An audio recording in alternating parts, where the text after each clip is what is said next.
Do I believe that Shannon Sharpe is guilty of what he has been accused of? Absolutely not. That is my personal opinion. Shannon Sharpe was positioning himself to be a late-night talk show host. He's more talented than Stephen A. Smith.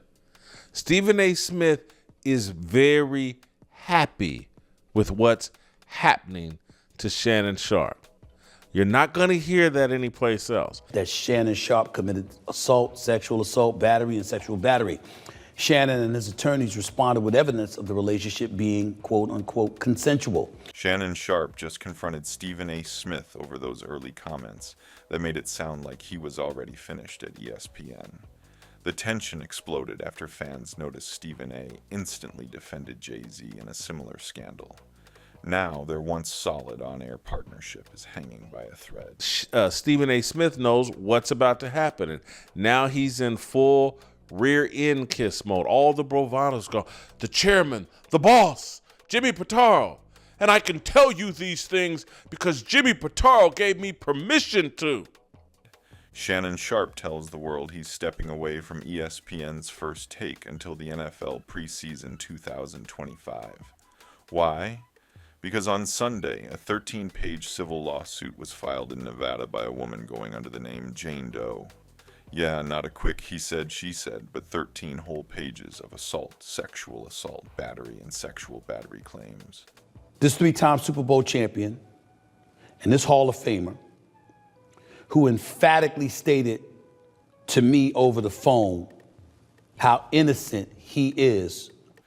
And while everyone's running around throwing opinions like confetti, Stephen A. Smith decides to chime in, saying he gets the seriousness of it, but that no one can yet say if Shannon's guilty or innocent. Which, fine, fair. But you'll see where Shannon's problem starts with that. Shannon puts out his own statement, calls the allegations false and disruptive, and says he's taking time to be with his family and handle the legal fight. I don't know what that means. I don't know what that means. Yes, you do. Yes, you do, and that's why you're backpedaling. ESPN's going to gather as many facts as they can.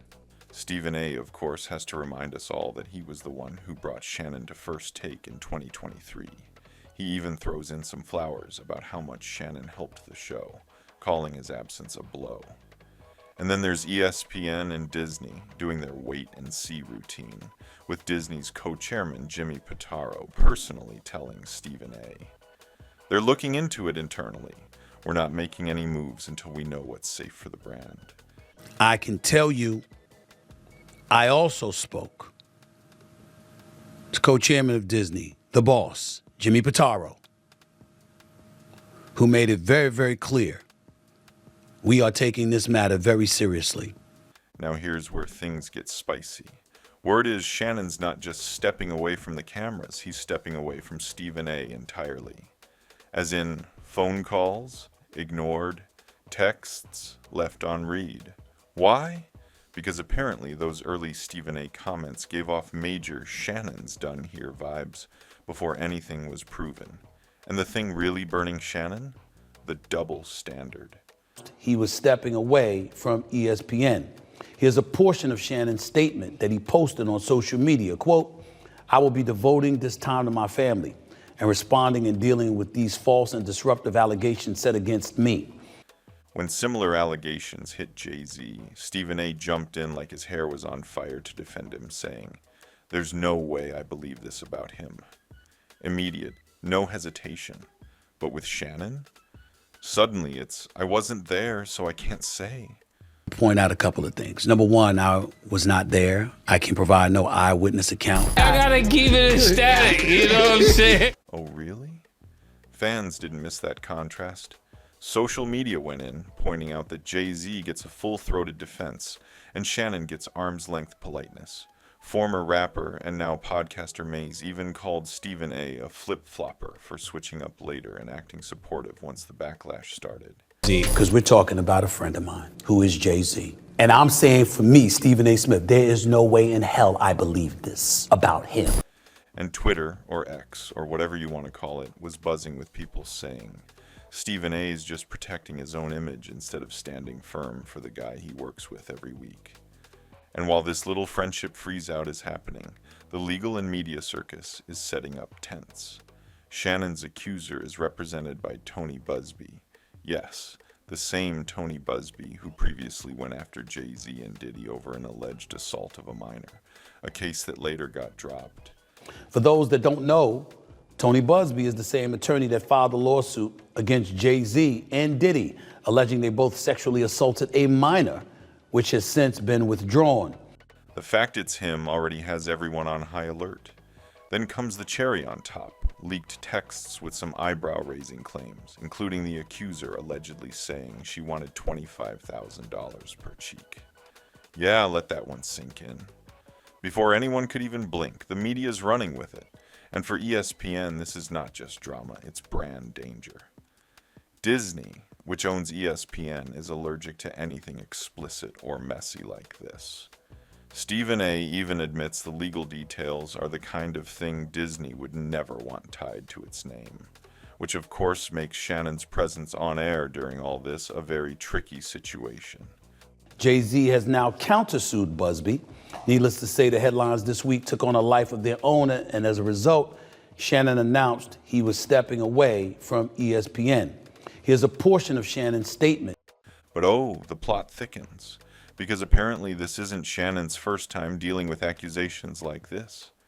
Back in 2010, his then-girlfriend Michelle Evans accused him of long-term abuse, coercion, and threats. She even filed a restraining order while he was working at CBS Sports. And she's not staying quiet now either. I know this place. I know the worldwide leader that is ESPN, who's under the umbrella of Disney. And it wasn't difficult for me to figure out what was transpiring. She's got her own defamation lawsuit going, saying Shannon damaged her reputation by bringing up their past. She's also out here publicly siding with Jane Doe, accusing Shannon of doxing the OnlyFans model to ruin her credibility. According to Evans, during one violent encounter years ago, Shannon told her, "I'll make sure no other man wants you again."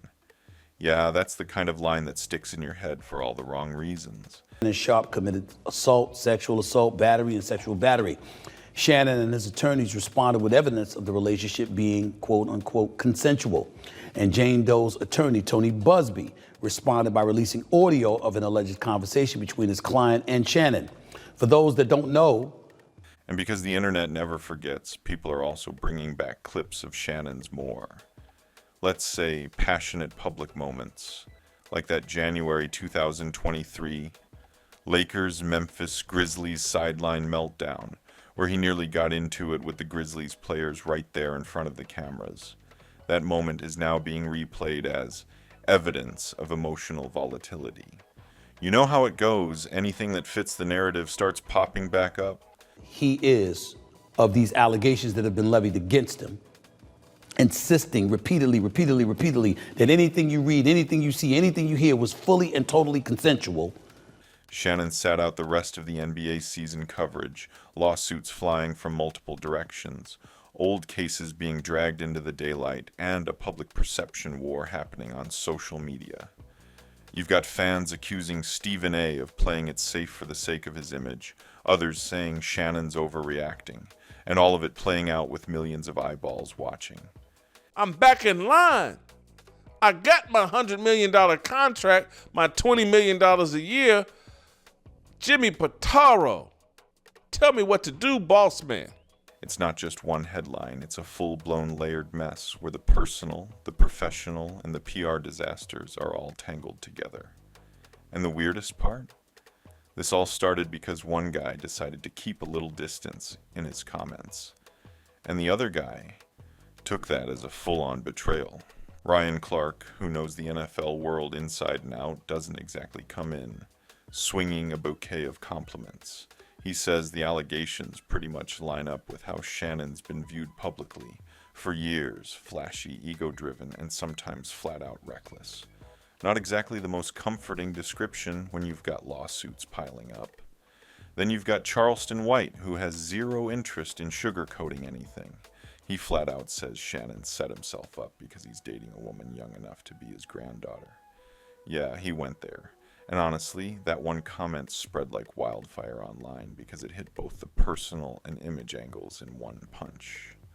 When it comes to whatever evidence they may learn about this entire situation involving Shannon Sharpe from a legal and from a civil perspective. Fans? Completely split down the middle. One group is convinced Shannon's being targeted, that this is just a setup to take him down when he's at the peak of his off ESPN career. They talk about timing, about opportunistic lawyers, about media sensationalism. The other side, they're pointing at this so-called pattern of behavior, and to them it's just one incident too many to write off. They're digging up old stories, old clips, and connecting every dot they can find, whether those dots belong together or not. What's he taking to look like that? Why does he want to look like that? And while the internet's busy playing detective, there's actual data showing where people's heads are at. A midweek Twitter poll, and yes, it's still called Twitter to me, shows that 62% of respondents think Stephen A's first comments about Shannon were disloyal. Not neutral, not measured, straight up disloyal, which is wild considering Stephen A keeps saying he's just protecting his job and his network's image. Stephen A is actually happy. Happy. And speaking of image, here's where the real TV drama kicks in. Word starts leaking about tense behind-the-scenes conversations between Shannon and Stephen A. The kind of talks where voices get a little louder and the PR team starts sweating. Whatever went down in those private moments, it leads to this much-talked-about on-air exchange. Shannon doesn't dance around it. He allegedly calls Stephen A out right there, basically saying, "You talked like I was gone before anyone proved anything." That's not exactly small talk between co-hosts. Stephen A, to his credit, doesn't fire back with a cheap shot. Instead, he goes for the loyal friend angle, saying he's always had Shannon's back, and that his careful words early on were all about keeping ESPN and Disney out of a potential PR disaster. Now, whether that explanation actually lands with Shannon or the viewers at home is another story. When I recruited him to come on board on ESPN's First Take, he came on board and he did a sensational job. No matter the amount of success that we enjoyed for the 12 years prior to his arrival. Because the second that segment airs, fans start dissecting everything. The way Shannon leans in, the half-second pause before Stephen A answers, the smile that looks just a little too forced. It's like a body language Olympics on YouTube, with compilation videos slowing down every eyebrow raise and shoulder shrug. Former NFL players, not that I dislike them, but that show has no traction at Fox Sports. It's no threat. Skip Bayless is dead. Now he no longer needs Shannon Sharpe. He's dead. Shannon Sharpe was building a YouTube channel and a career that was going to surpass Stephen A. Smith. Shannon Sharpe was in line, the line that Stephen A. Smith wants to be in. Stephen A. Smith wants to be a late-night talk show host. The reaction online is pure chaos. Some people think Shannon was holding back an explosion. Others think Stephen A. was trying to smooth things over without making it obvious he'd upset his co-host in the first place. Either way, the clips start making the rounds on social media faster than ESPN can upload their own replays. And every time the video gets reposted, the comments section becomes a war zone of Shannon's right versus Stephen A.'s just doing his job. Subscribe now so you don't miss the next twist in this brewing ESPN showdown.